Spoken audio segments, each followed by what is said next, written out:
It's been a while since I made a video for you guys. Love me or hate me, this information is going to be extremely useful, and I think you guys need to take a look outside the box. And before I get into it, no, I'm not selling anything. I'm not trying to promote anything. I'm just getting information out there to help you guys break the mold.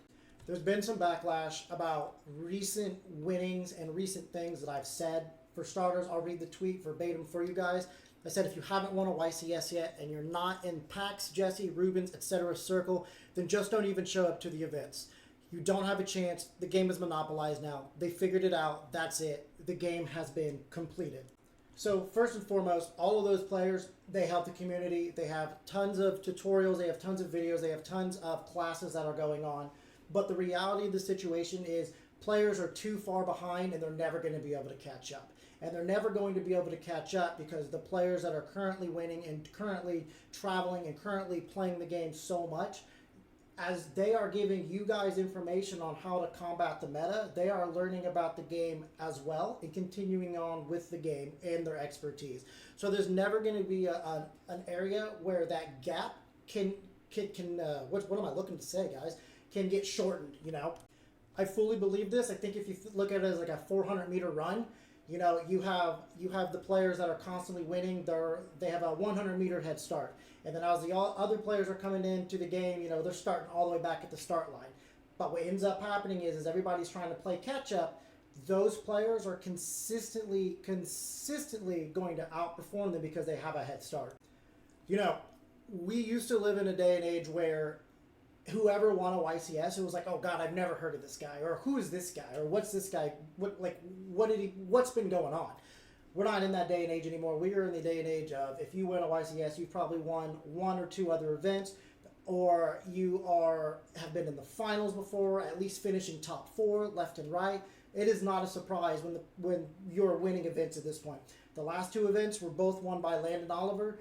The event before that was, I believe, Sam, Team 6 Sam, and then the event before that was Jesse. And then who won Worlds? It was Ruben. So the last five major events the last five major events have all been won by players that are in the immediate testing circle that I'm talking about.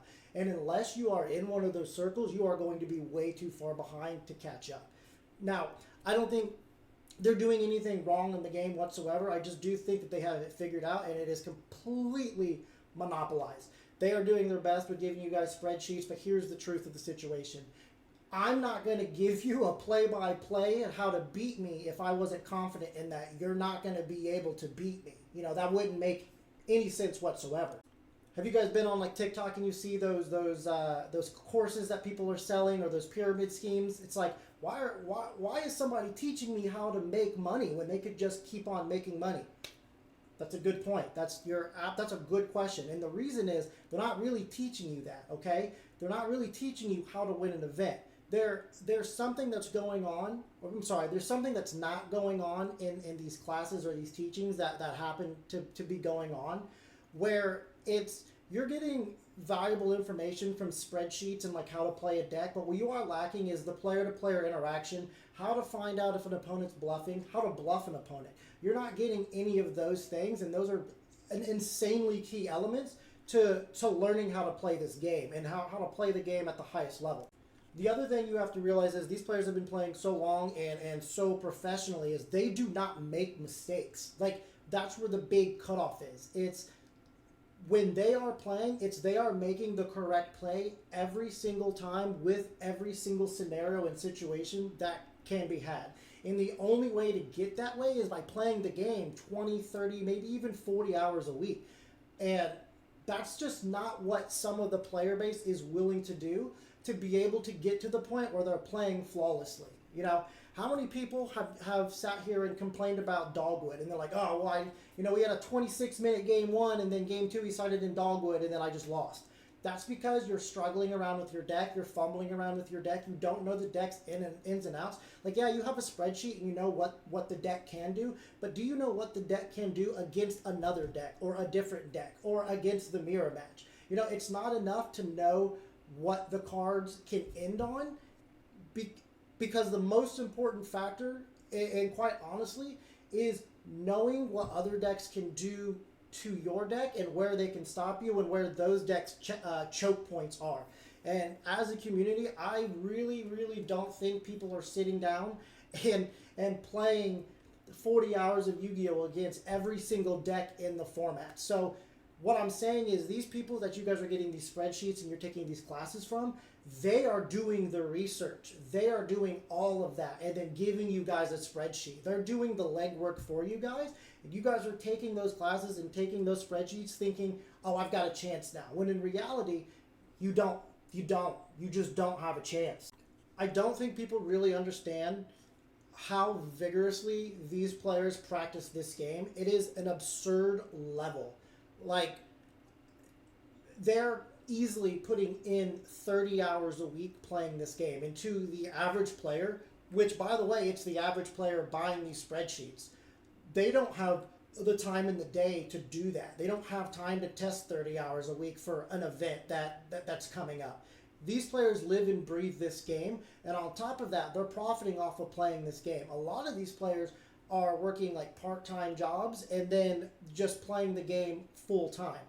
Then you have the flip side. You know, I give my respect to players like Ruben and Pep because I know they've got full-time jobs, and I know Ruben travels for work consistently. That guy, I think he had like a 4-month hiatus from the game and came and won Worlds. Like, that's absolutely crazy. But the dedication they have to this game is, it's simply, they live, breathe, and eat this game. And until you are ready to live, breathe, and eat this game, you are not going to replicate the success that they are trying to tell you you can by buying spreadsheets and or participating in these classes. There's nothing that's happening that they can teach you in these group classes and these spreadsheets that will catch you up to them. And the reality of the situation is when they're at these events, guess what? They're the ones that are going to be in top cut. So even if you do manage to get to play against them, you're learning from the master. Okay, you're learning from masters of this craft. That's what I'm saying is they have monopolized this game down to a T. Are these players beatable? Absolutely. And why are these players beatable? Because RNG is still a thing. So my favorite saying is from Patrick Hoban is luck favors the prepared. And I do know that he's not the one that said that, but he's the one that told me that, and that stuck with me forever. But luck favors the prepared. So basing your results on beating these Class S players on luck and RNG is not good enough. That is a 1 out of 10, 20 times you might beat this player. Those are pretty good odds that these players are coming up and showing up to these events, and they're not losing to the casual Yu-Gi-Oh group of players that don't have time to practice this game 30, 40 hours a week. Now you may be wondering, like, what's the solution? How do we get better? Now, the truth is, I do think the classes do make you better, and I do think spreadsheets do make you better. The problem is, you will never be better than the people who are constantly playing the game 30, 40 hours a week and have their own group of like-minded individuals feeding information to each other at the same time. It is impossible. It is improbable. There's just no physical way that players have a chance to catch up unless you are inside one of these testing circles and getting that information or that knowledge. We have YCS Anaheim coming up here in I think a month. I'm willing to put anything on it that somebody from these higher testing circles are going to win this. It goes without saying, like, what they're doing to the game has never been seen in this game before. And after COVID happened, the return of the game, where it kind of started off there because, like, Hani was doing what with Luxury Gaming, was hosting these tournaments and getting people to play left and right. Well, his circle directly, like LeBlanc, Hani, Jesse, Ruben, all of those people, all insider information from 2 years of not playing. And what ended up happening as soon as we got back from COVID, it was just a storm of repeat successful players over and over and over again. And it wasn't even they were just doing this in their own country. They were traveling the entire world, just picking up these W's left and right. It's something that I don't think any other trading card game has experienced this on this sort of level before, and I don't think there's an easy solution to it. And I'm not saying any of this from a hateful perspective. Honestly, if you love this game, go after this game, play the game, put the hours in. You know, I'm the last person to say, you know, anybody can't, or I mean anybody can't win a YCS, right? I've got one under my belt, and never to this day did I think I would ever have one, regardless of how small the event was.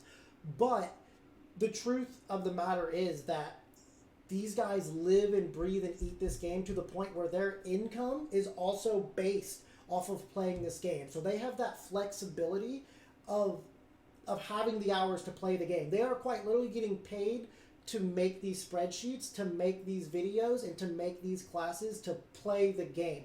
They are doubling down on their time and research and their income, which is going to internally put you hours ahead of everybody else that has to work 40, 50 hours a week, and they get to go to locals maybe once a week. It is something that is going to be insanely unlikely that your regular average player is going to be able to overthrow.